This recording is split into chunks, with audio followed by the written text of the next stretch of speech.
Hello বন্ধুরা, কেমন আছো তোমরা সবাই? Welcome to a new blog. আজকে তোমাদেরকে আমি নিয়ে যাচ্ছি আমার বাড়ির ছাদে। বাড়িতে আসার পর থেকে নিম গাছটা দেখে প্রচণ্ড শখ হচ্ছিল নিম বেগুন খেতে। অনেকদিন খাওয়াও হয়নি নিম বেগুন, তাই ভাবলাম মাকে বলি যে যাই আজকে ছাদে গিয়ে নিম পাতা পেড়ে নিয়ে আসি। পেড়ে নিয়ে দুপুরবেলা বেশ রসিয়ে রসিয়ে নিম বেগুন খাবো।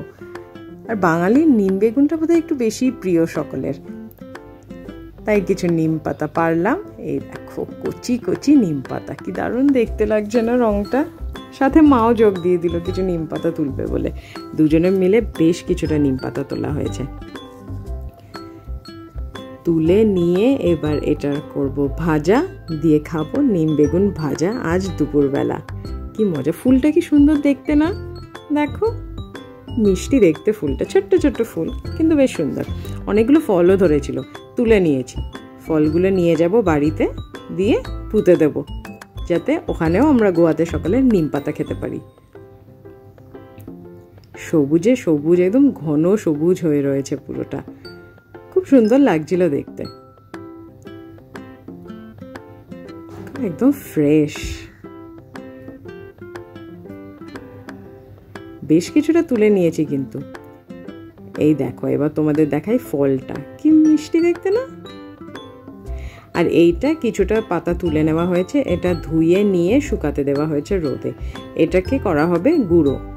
এটার একটা গুঁড়ো করে নিয়ে, মিক্সিতেই গুঁড়ো করে নিয়ে তারপরে ওটা স্টোর করা হয়। আর এইটা কচি কচি পাতাগুলো করা হবে ভাজা, নিম বেগুন ভাজা। বেগুন কেটে রাখা হয়েছে। এবার কচি নিম পাতার কালারটা কি মিষ্টি না? এবার বেগুনগুলোতে মাখিয়ে নিলাম নুন আর হলুদ। তেলটা গরম করতে দিয়েছি, গরম হয়ে গেলেই তাতে ছেড়ে দেবো বেগুনগুলো। বেগুনগুলোকে ততক্ষণ ভাজবো যতক্ষণ না একটু লালচে হয়, যাতে ক্রিস্পি ভাবটা থাকে।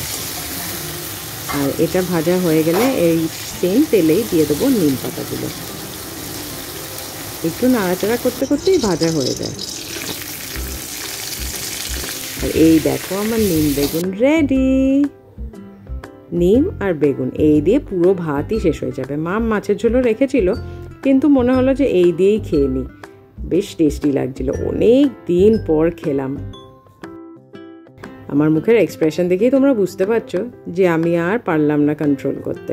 মাছের ঝোলও খুব টেস্টি হয়েছিল, কিন্তু নিম বেগুনটা ওয়াজ দ্য শো স্টপার। এবার আমি বাকি খাবারটা খেয়ে নিই, আর তোমাদের সঙ্গে দেখা হবে নেক্সট ভ্লগে। Till then, bye by.